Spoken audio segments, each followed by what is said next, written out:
Dia de quarta, dia de YouTube, dia de dica, dia de visita, dia de Cíntia Aluna. Fica com a gente, hoje a gente tem dicas fantásticas, marcenaria, modulados, o que usar e o que não usar.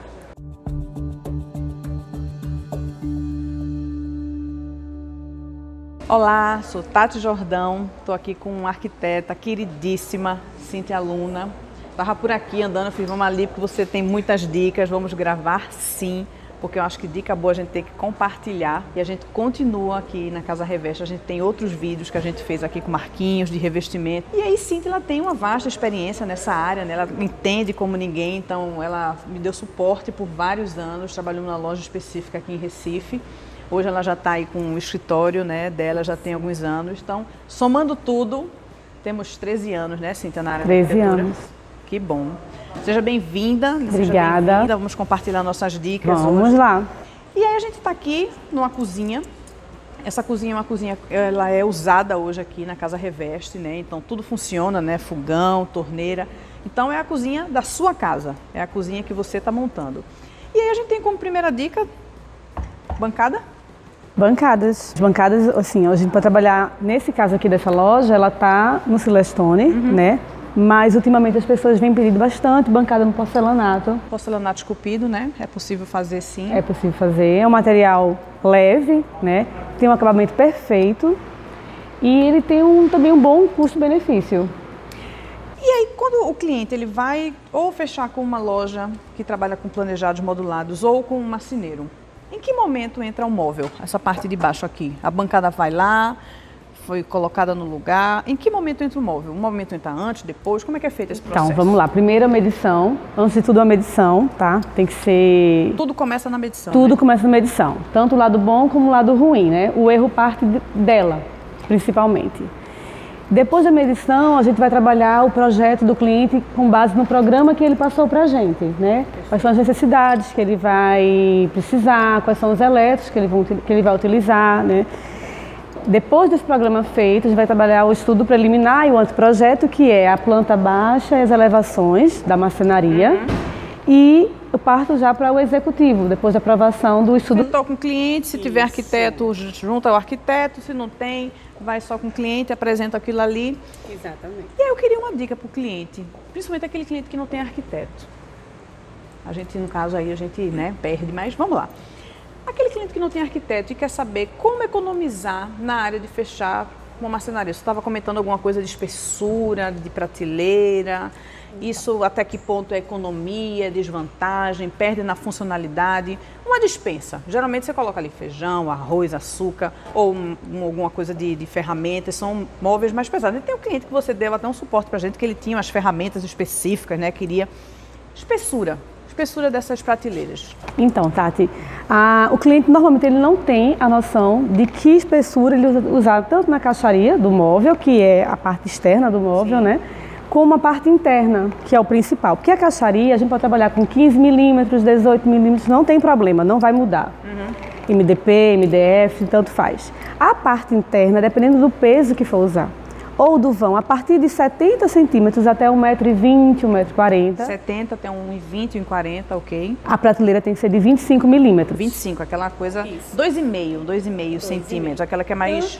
Isso, tanto para dormitório como para um móvel de sala, uma cristaleira ou uma cozinha, para colocar tanto a feira do dia a dia como panelas, pratos. Louça, que são geralmente mais pesadas. Exatamente. Então, o que vai ajudar a funcionalidade do móvel e a resistência da peça é a prateleira interna. Então, dica valiosíssima. Eu vou querer economizar, eu vou tirar essa prateleira de 25, vou botar uma prateleira de 18. Não cometa esse erro. Vou botar uma prateleira de 15. Jamais. Fundo de móvel, tem alguma referência? Porque eu já vi tanto marceneiro quanto loja. Eu uso 6, eu uso 9. Tem. O fundo do móvel, na verdade, dependendo do móvel que você for usar, ele pode ser retirado. Certo? Por exemplo, em armários pequenos como cozinha, armário superior e armário inferior, ele é necessário para estabilizar o móvel, para que a lateral dele não fique pendendo para um lado ou para o outro, tá? Ele vai amarrar aquela caixa e vai dar sustentabilidade.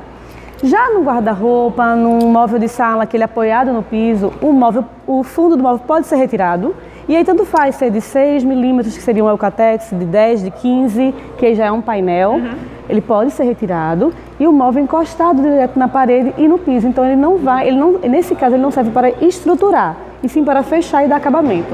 Então, outra dica importante, se você vai trabalhar quer dar uma economizada, Exatamente. que é sempre importante, né? A gente pode tirar. Se o seu móvel está no piso, não vai ter a função estrutural, essa parte do fundo, se é 6 ou 9, pode se tirar. Móveis superiores, que eles servem inclusive como ponto para fixação, né? Em alguma situação de você usa o L, enfim, embutido ou não retirar a parte de fundo, pelo amor de Deus. Jamais. Áreas molhadas, geralmente, nós não temos o fundo, né? Por quê? Principalmente hoje, né, que a construção civil entrega toda a tubulação por fora da parede, Isso, né, por questões de manutenção futura, uma tubulação que fura, que estoura. Então, o móvel, na verdade, ele é um C. Se a gente bota o fundo aqui atrás, a tubulação está aqui no meio, a gente não consegue tirar durante uma assistência. Ah, vazou. Eu não consigo tirar o móvel, então você vai perder seu móvel. Vai perder o móvel todo. Exatamente. Então, o fundo do móvel, em áreas molhadas, ele normalmente é retirado por esse motivo. Numa manutenção, numa urgência, o cliente consegue tirar sem deixar que a loja chegue para poder fazer essa assistência. Perfeito. Entendeu? Ótimo. Então, a gente tem dicas valiosas para você economizar. Tamponamento, Cíntia, o que é? Porque todo mundo faz, meu Deus, esse tamponamento não é uma caixa dentro da outra. O que é e é importante você tamponar um móvel? Tamponamento, hoje em dia, ele é estética, Tati. Ele pode ir de 10, de 15 milímetros até 6 milímetros, são 6 centímetros, na verdade, né? E é a moldura. Exatamente. É a moldura do móvel. Então, aqui na frente da bancada, vamos dizer que a bancada aqui na frente, isso seria uma moldura que desce para o piso e é o tamponamento do móvel. Tá? Tamponar é você pegar uma madeira e você colocar uma outra madeira dentro, né? E você tem como se fosse uma caixa dentro de uma outra caixa. Isso é chamado tamponamento. Então, sem função. Função estrutural nenhuma, inicialmente nenhuma. Agora, quando a gente tem um armário com portas de correr, tá?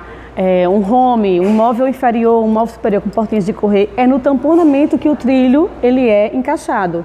Dica importante. Então, portinhas de giro, a gente consegue fazer com que a porta bata pela frente da caixaria e o tamponamento pode ser retirado. O pessoal de loja vai ficar bem chateado conosco, mas desculpa. Pode tirar fundo, mas já mostrou como. Podemos fazer tamponamento ou não, também já mostramos como. Então, desculpa pessoal, mas assim, a dica aqui é para todos, né? Então, vamos tentar economizar. Marceneiro também não vai ficar muito satisfeito, porque a gente está dizendo que também não precisa do tamponamento em determinadas situações, mas vida que Mas segue. temos que deixar o projeto acessível ao cliente final, né? Satisfeito, que funcione. Sim, claro. E uma outra dicasinha que seria com relação ao fundo do móvel, voltando, para quem tem guarda-roupa, closet, que não tem um fundo, um papelzinho de parede ali atrás, branquinho, liso, que tem um baixo custo, manutenção dele, uma troca dele a cada 5, 6 anos. Até se quiser entrar com uma cor diferente também, né? Pode ser uma coisa mais high-tech, se a pessoa quiser. Vamos Pode ser também uma tinta. Que legal. Inclusive tem tintas belíssimas depois. Laváveis, né? Que você pode colocar, se botar uma luz também para você. Perfeito. Então, dicas valiosíssimas. E aí, Cíntia, como a gente está na cozinha, geralmente a cozinha ela tem vários eletros. É um dia a dia muito movimentado. Então, aqui a gente tem cooktop, tem geladeira, micro-ondas, forno, tem torneira e tudo isso interfere na instalação dos móveis. O cliente ele precisa estar em que momento com isso tudo definido? O ideal é que ele tenha isso tudo definido ainda no executivo do projeto com o arquiteto, tá? Antes de liberar para execução. Antes de liberar para marceneiro ou para loja de modulado ou planejado. Se o cliente não tem, que na grande maioria os clientes não têm essa dimensão, tá? Ainda mais os que não têm arquiteto acompanhando, a loja vai passar para o cliente essa dimensão máxima, pelo menos a dimensão do vão. Por quê? No caso de eletros embutidos como esses aqui, a gente vai ter que fazer esse rasgo, né, na montagem. Tá? Da pia, uma cuba, um tanque de área de serviço também tem que ter o encaixe do móvel para que a lateral do móvel não morda já tive problema a com cuba. Isso, já tive problema com isso. Né? Tem uma distância pessoal mínima. Tem uma distância mínima, tá, gente? Mínima. Pelo menos 8 centímetros. 8 centímetros na frente e pelo menos 8 atrás também? De 8 a 12 centímetros atrás. Já tive. Porque senão a torneira não vai caber, gente. Tá? Além disso, tem a questão também da energia, a elétrica, né? Então, o ideal é que cada eletro ele tenha o seu ponto, né? Numa localização já pré-determinada pelo vendedor, pelo arquiteto, ou às vezes pelo próprio catálogo, Manual, o manual, de informações, exatamente, né? Ah, Tati, mas o meu forno, enfim, ele é a gás. Para que eu quero ponto de energia? Você não quer a luzinha azul piscando? Então, temos que colocar o ponto elétrico atrás. E evitar, né, o alinhamento da elétrica com gás. Sempre. A elétrica tem que estar de um lado, o gás do outro. E assim, o importante é que eles estejam em locais acessíveis. Vou viajar, vou passar um final de semana fora. Tem que estar num lugar que você possa desligar a energia, fechar o gás com tranquilidade e não atrás do forno. Porque imagina, dá um problema no teu forno, né, vazamento de gás. Daqui que você tire esse forno, que é assim, uma coisa bem pequena, você tem um problema. Exatamente. Por mais que, por medida de segurança, hoje os apartamentos eles colocam o registro geral fora do apartamento. Mas numa situação de emergência, você pode tirar abrir a sua porta, alguma coisa nesse sentido, e deixar o acionamento acessível. Então, questões de segurança. E aí o que fazer, por exemplo, onde vou botar meu ponto aqui do lado do forno? Pode ser aqui uma portinha de giro, pode ter aqui um gavetão, pode ser um porta-condimento, algo estreito de 15 centímetros. Porta-toalha, coisa que você, numa emergência, você arranca a toalha, você desliga ali e não precisa receber o corpo de bombeiros depois, né? E aí, Cíntia, tem informações que são importantíssimas para a abertura, né, dos eletros, né? Nesse caso aqui, o próprio manual ele vai indicar não só a elétrica, né, como também uma localização, ele orienta, né, ele dá algumas dicas com relação ao ponto de gás, mas ele também diz o tamanho do nicho que você precisa abrir. Exatamente. Então, é fundamental, cliente, eu entendo que nem sempre a gente pode comprar tudo de uma vez, que o custo hoje está muito alto, mas a gente já deu dicas aqui do tamponamento, vamos tirar o fundo, então a gente já falou de coisas bem positivas aqui, para você já ter pelo menos uma relação dos elétricos que você vai comprar, porque se você definir comprar um outro eletro, 2 centímetros vai causar diferença. E nesse material aqui, como é uma laca fosca, você não consegue remendar. Na verdade, acho que nada... A madeira você não consegue remendar, você não consegue esticar, você consegue diminuir. E a laca, nem diminuir você consegue. O que tu achas de laca, ou fosca ou brilho em cozinha? Eu gosto para detalhes e um local que ele tenha pouco acesso de uso manual, tá? Porque ele é uma pintura, ele tem uma durabilidade, ele tem uma proteção, mas ele vai arranhar com mais facilidade do que o laminado. O laminado também vai arranhar, o vidro também vai arranhar, mas ele demora mais a apresentar para o cliente, né, o arranhão no dia a dia. Sim. Então o ideal é que ele esteja num painel, o ideal é que ele esteja num detalhe de um nicho, né, mas nada... Como ele está aqui, né, ele está num painel. Aqui hoje. E com relação ao solte do móvel para o piso?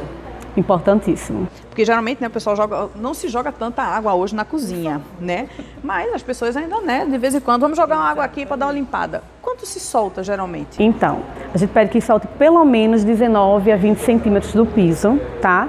Esse solto ele pode ser só o vão livre embaixo do armário sem nada. Hoje os armários são presos pelas costas, então não tem mais aquele batente de alvenaria, não precisa. Tá? Mas se o cliente quiser fechar, para não ficar aquele vão ali aberto e entrar um inseto, ele não vê, ele pode fechar com o rodapé recuadinho de granito, na mesma pedra da bancada, para ficar mais harmônico. Embaixo. Fica show de bola, porque ele vai dar aquele solto no... A cozinha, porque senão por favor. Você acender, fica aquela poeirinha linda aparecendo. Exatamente. Se o piso for branco, então, fica um chuchu. Exatamente. E aí, com relação à ergonomia, altura da bancada?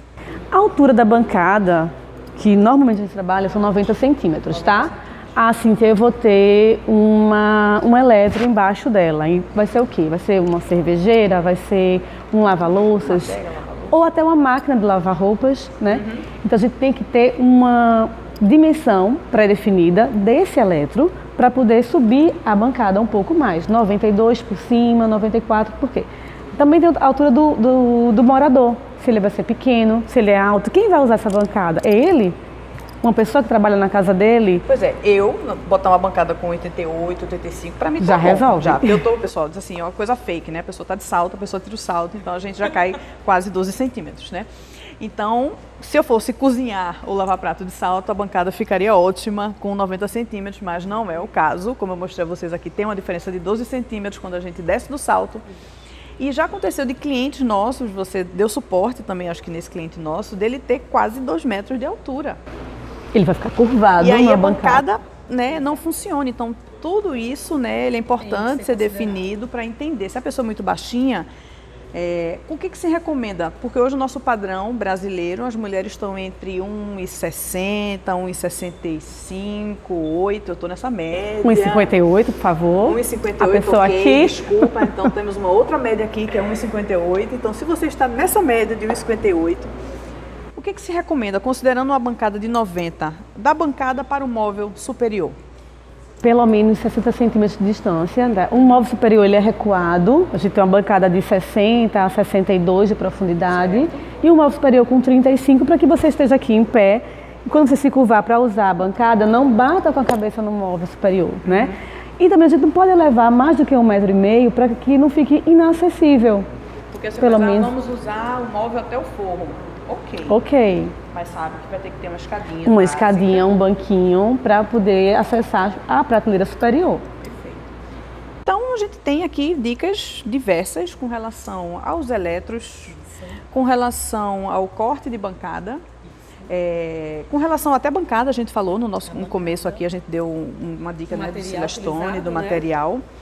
E eu acho assim, temos dicas de fundo, de móvel, de várias coisas, né? Então, agradecer. Cíntia, aluna, muito obrigada. Parceiraça, né? A gente está sempre se comunicando, sempre trocando uma figurinha. E é isso. A gente tem várias informações hoje aqui para você. Então, Cíntia, muitíssimo obrigada. Eu que agradeço. Para mim foi valiosíssimo, tive dicas agora. Essa do tamponamento para mim foi fantástico. Eu aprendi agora mais uma, né? Porque eu achava que o tamponamento fazia parte, né, da estrutura. Desculpa a loja, desculpa a marcenaria, mas a gente pode não usar. Dia de dica, dia de visita. A gente está aqui na Casa Reveste, Tati Jordão. Cíntia, aluna. Muito obrigada, canal do YouTube.